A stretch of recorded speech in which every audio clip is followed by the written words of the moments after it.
Time to level up, traders. Let's learn something new. What's going on? My name is Dylan Grech and welcome back to the channel. I am finally back to share with you a brand new series for the channel, which I am super excited to be revealing to you. However, before we discuss that, let's talk about the truth behind backtesting. Now, if you haven't already, subscribe to this YouTube channel so that way you can stay up to date when I do release future videos. So let's revisit the popular MACD trading strategy, which we did review a couple of months ago.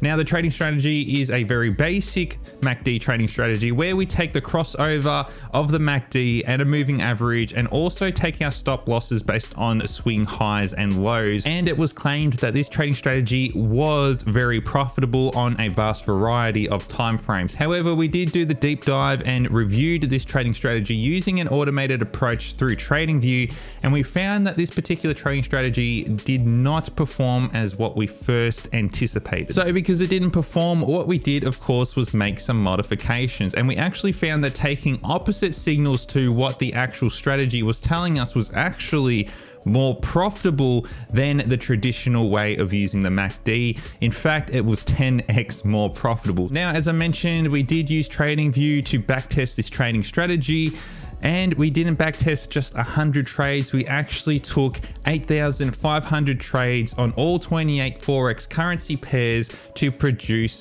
this result. And this, in my opinion, was a relatively decent sample size, and we used appropriate methodologies to do so. Now, if you recall, you would have noted that I was going to be testing this trading strategy using an ATR volatility adjusted money management type of system to take my profits and stop loss. This is by far a better methodology than the one that we actually tested using the pivot highs and lows, and these are the results for them, and I think they're relatively comparable and more or less the same. Because they're about the same, this is a much better approach to the trading strategy. However, a second thing you would have noted, and this is by far the most important one, is that the next thing I'm actually going to be doing is actually coding this on MQL5. And then I said that now we have found a profitable trading strategy within TradingView, I would then transition from TradingView to MetaTrader 5 to test the strategy further in a full simulation. Yes, there is more testing to be done, but it's all for good reason. Let me show you why. Now, MetaTrader 5 is a very powerful platform, particularly for Forex traders. Here, you'll be able to not only backtest trading strategies, but also develop trading robots or expert advisors where you'll be able to connect to your broker, and then the EA or trading robot will be able to take your trades for you, something that is not actually found within TradingView. Now, also another big bonus when using MetaTrader is that you're also going to have access to more detailed and better quality data when compared to actually using TradingView, which this data in MetaTrader is more comparable to what actually happens in real markets. This is by far a much more sophisticated and superior system than actually using TradingView. However, for me personally, I still use both systems, both TradingView and MetaTrader 5 as well. Now, this is something that I'm going to explain later on in the series. However, I don't want any questions in the comments saying, why did you share with us how to code in TradingView if MetaTrader is a much sophisticated and superior system? Let me explain in the next video. Now, when moving across from TradingView to MetaTrader, I had very high hopes, particularly for this MACD trading strategy, that it would perform extremely well. However, it didn't, and this is the equity curve. So what actually happened? Well, the difference didn't come from the actual trading strategies. Of course, both trading strategies use the same indicators, parameters, the same entry and exit signals, and the same money management. So it wasn't that. It also wasn't the brokerage data, because when comparing the candles open, high, low, close between the two platforms, TradingView and the broker that I'm using for MetaTrader, they were still relatively the same. They were both comparable, and I don't think the result would have dramatically changed from what we saw in the two equity curves just because of brokerage data. Now, what this change comes down to is the bid-ask spread, and it's not only the spread when entering the trade, but it's also the spread when exiting the trade, and actually exiting is much more important. Now, this is exactly where we need to take TradingView with a grain of salt, because the data quality within TradingView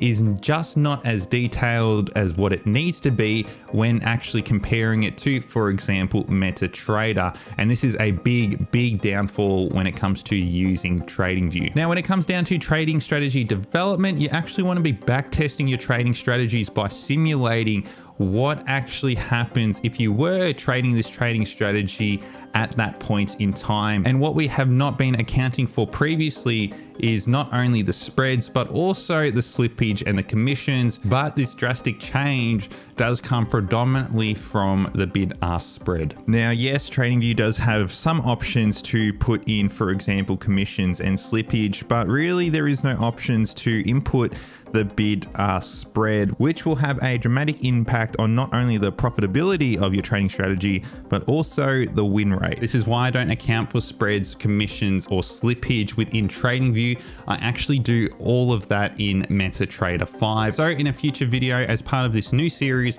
I'm going to be going into detail as to why the spread actually has such a dramatic impact, just like the impact that we have just seen to our trading strategies. And guess what? It doesn't matter whether you're on a lower or a higher time frame, the effect is almost the same. Now, I want you to consider the following, and this is the dark truth when it comes to back testing.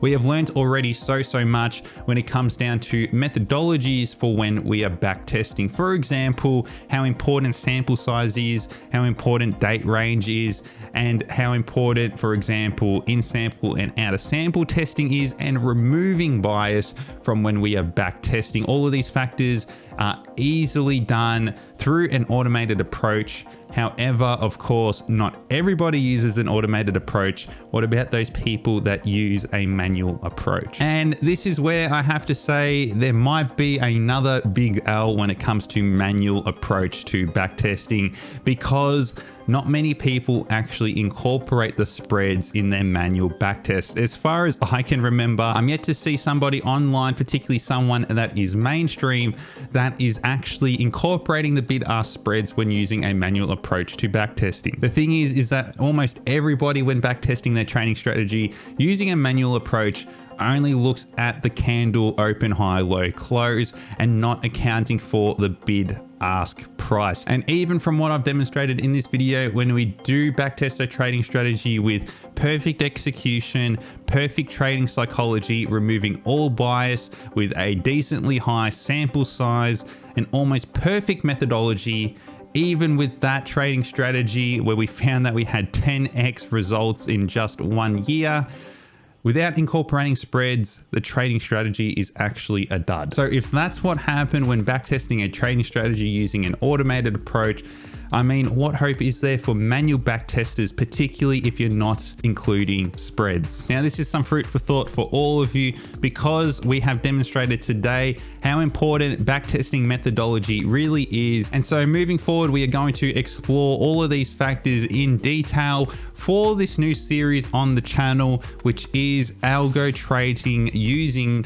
MetaTrader 5. And now this is where we'll be going through the development of a trading strategy using MetaTrader 5, all on YouTube, all for free on this very own channel. And guess what? The first episode was this one. Now, some of you may already know that this channel, as well as the No Nonsense Forex Discord, are affiliated with the prop firm Ultra Capital. So if you're interested in starting your prop firm journey, please feel free to check out Ultra Capital. And if you're interested, use coupon code NNFXR, that is the letter R, to receive 5% off your joining fee. So if that all sounds good to you, please leave a like on this video, subscribe to the channel, and also leave a comment down below and let me know whether you are super excited to be going through this new series on this YouTube channel. Now, of course, if you haven't already, also join the Discord community, link in the description below,